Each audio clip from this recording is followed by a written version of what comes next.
So the backstory of this gimbal, I bought it from eBay, probably I think about a year now. The person shipped the item to me. Everything was okay until customs decided to intervene. They double check the item. Normally they cross check the items that you are shipping if there is any harmful or dangerous material included. I think it came in this, it was in this box here. I'm not sure if you guys can see it. So everything was fine until it got to the custom clearance. They took out the battery of this particular gimbal. They said the battery contains the lithium whatsoever power, so it cannot be included in it. They actually give us two options, whether we take the item back to the person or they remove the batteries and send the gimbal itself. At that point I was in South Africa, so I told the guy, okay, look, let's just send the gimbal alone and I will figure out how to get the battery. I actually didn't know that it could be very difficult finding the battery for this particular gimbal. Fast forward a few months later, it's arrived in South Africa and I started hunting for a battery. So I even checked Takealot. They were unable to give me the battery. So this gimbal, the battery goes in here. I'm not sure if you guys can see it. It uses the 18650 batteries, which is a bit taller and bigger than the double A's. Since I bought it, I've never switched it on, so I don't even know whether the seller sent me a broken gimbal or it's working for sure. I don't even know. So I got to Ghana. I also checked a couple of shops in Ghana and I even made a video about it. I checked almost everywhere. I struggled. The funny thing is, not all the 18650s works on this gimbal. Some of the 18650 are short, some are way taller, so you need to get the exact battery for this particular gimbal. I came across a seller on a buy and sell website in Ghana who happened to post the exact gimbal on the internet, and I noticed that he also got the same issue, but he bought a random 18650, ended up soldering the battery to get the height of this particular gimbal, and he wrapped it with a gap tape to get also the size of it. So he did a bit of modification. So I'm like, okay, cool, let me also go get any 18650 batteries and see how it turns out, because it's here just occupying space. And trust me, in Ghana, I don't even think it's only Ghana, if you want to sell an electronic item, anything electronic to someone, and that particular item does not switch on by any means, they do not trust you. They won't buy it, honestly. Because when I got here, I took it to a camera shop. I even listed the problem that, hey, the batteries, I think here, the batteries were collected at the customs, but nobody actually showed interest. They would never know whether it's working or I'm just faking it. I went to Accra some few days ago and I'm like, okay, I'm just gonna leave the gimbal at home, go to Accra, grab myself any 18650 batteries. If it works, fine. If it doesn't, that's also fine. On my search, I got this particular one here. I'm not sure if you guys can see it. There we go. Apparently these guys actually supply in most parts of Ghana. I think they own a warehouse in Ghana. I'm not sure what the name is, whether Koyi or Koye or something. And it's actually got a massive million power. It's 4800 amps, so it's got a lot of juice in it. All right, I know the actual one that comes with this particular gimbal is about 2000 something, I think 2800 or so. A lot of people complain that they do not last. They need to pick extra batteries here and there. Some people even use the V mount for this particular gimbal, and we're talking of a heavy setup here. This thing is very heavy. I placed my camera on it and I could feel my muscles. I felt it. I think it's actually shares similar weights with the Ronin S. So yeah, I went to town and I got this, planning to come solder it up, place it in a gimbal like what I saw the other guy do. So I wanted to solder the top, the element on top, and then wrap it around with a tape or something and place it in. So surprisingly, when I got home, this is what happened. I bought a lot of them because I wasn't sure. They were not cheap though. I think it depends, because some sell it for 30 cedis for one, some sell it for 20. If you get a good seller, he might give you for 20 cedis for one. So I picked a lot of them. I think I picked about 6. I actually wanted to pick more, but yeah, a budget was a problem. So I got this here. So before I started the soldering and all the modifications on the battery, I'm like, okay, let me just plan and put it in just like that. Hey, put it in sounds funny, man. So this is what happened. Let me show you guys.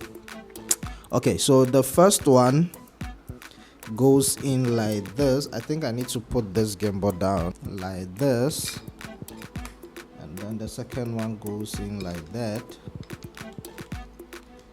All right, and then this one goes in the other way, I guess. Yeah, and then this one goes in like that. I just hope I'm right. Hey, why is it loose? Okay, let's check again.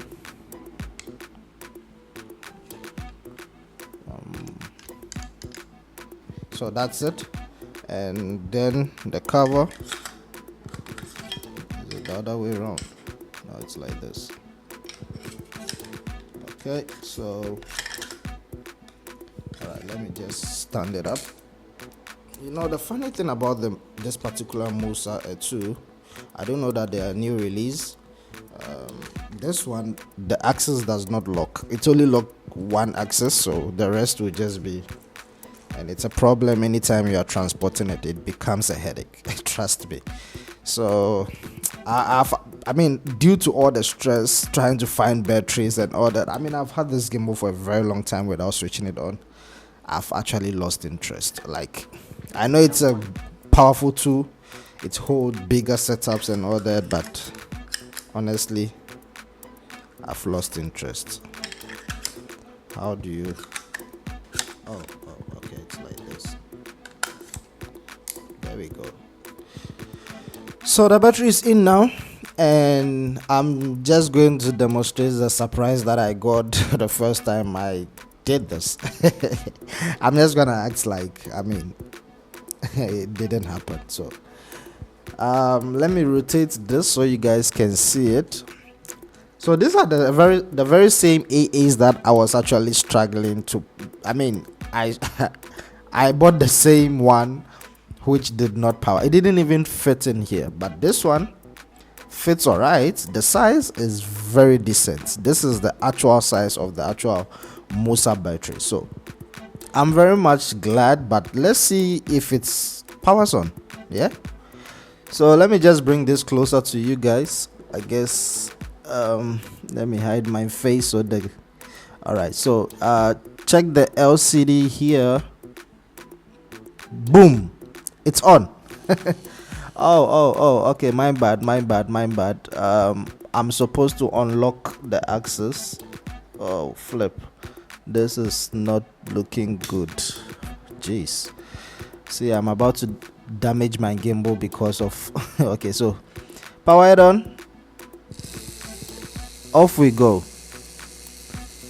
Okay, so this is not a good idea. It's not advisable to switch on a gimbal when there is no camera on it. I mean, I'm fucking up the motors, but just for demonstration purpose, this battery actually works fine with this gimbal. So yeah, I also noticed that my joystick is loose, and that is because when it was, I mean, when they were transporting it from outside, I think something was on top of it. I'm not sure, or maybe when it got here, I don't know, because I haven't been using this gimbal. This is the very first time I'm seeing this gimbal powers on. I mean, so yeah, in case you're ever looking for this Moza 2, I do know that worldwide there are a lot of people who are struggling with the same thing. I mean, a whole lot of people are having similar problems with this Moza battery. It is a common issue. All right, if ever you're also planning to buy it, you need to be aware that these batteries that comes with the Moza are not the best. Firstly, they don't last, they get damaged easily, like a whole bunch of things. So having this as a backup is pretty much awesome. I don't know if I'm going to keep this gimbal, but if ever I will, I'm going to buy a lot of these batteries because, I mean, they're affordable, first of all, easy to get since I know the source. So yeah, otherwise I pretty much love it. If you're outside any country, I mean, Germany, wherever you are watching me and you are also battling with this particular gimbal, I have the source. I do know where you can pick a lot of them up, so just link me up on Instagram. It's Director Vim, or Vimy Lens is my business page, or you can take my email in on YouTube. It's in when you go to about, you see it. So just reach out to me. I'll be able to grab them and see how we can get it shipped to you. Yeah, this offers only stand since I'm in Ghana, because I mean, obviously I'm not going to be in Ghana for long. So if ever you see this video on time, then I guess you'll be lucky. If you need it, reach out to me and we'll see how. I mean, it's just awesome. I didn't actually know, because I was planning to pick up one on B&H, but the cost of it's crazy. So the cost of it was about $100, yeah, $100, I guess, yeah. And then the shipping to Ghana was also another thing. So in total, let's say we're looking around $150 or so, which is just crazy for just, I mean, these batteries. It's just crazy. And 4,800, that's a lot of juice. You can run this gimbal for a longer duration. So yeah, I'm very much glad it's working now. I'm very happy. So thank you guys for watching. Once again, if you have any questions related to these batteries, related to the gimbal itself, let me know. Put it in the comment section. I'll try and also do some gimbal shots with this and see how it goes. It's been a long time trying to get this gimbal working. If you're in Ghana and you are interested in this particular gimbal, reach out to me. I think I'll let it go for the same price as when it didn't have the battery. So 3,800. It comes with a lot of accessories and it's still pretty new. So yeah, thank you guys for watching. If you have any questions, like I said, drop it in there. I'm just happy, that's why I'm repeating my words, so sorry about that. Anyway guys, subscribe, like. Thank you very much for coming. I pretty much appreciate you watching me, and yeah, until then, see you in the next video. Stay safe. Peace.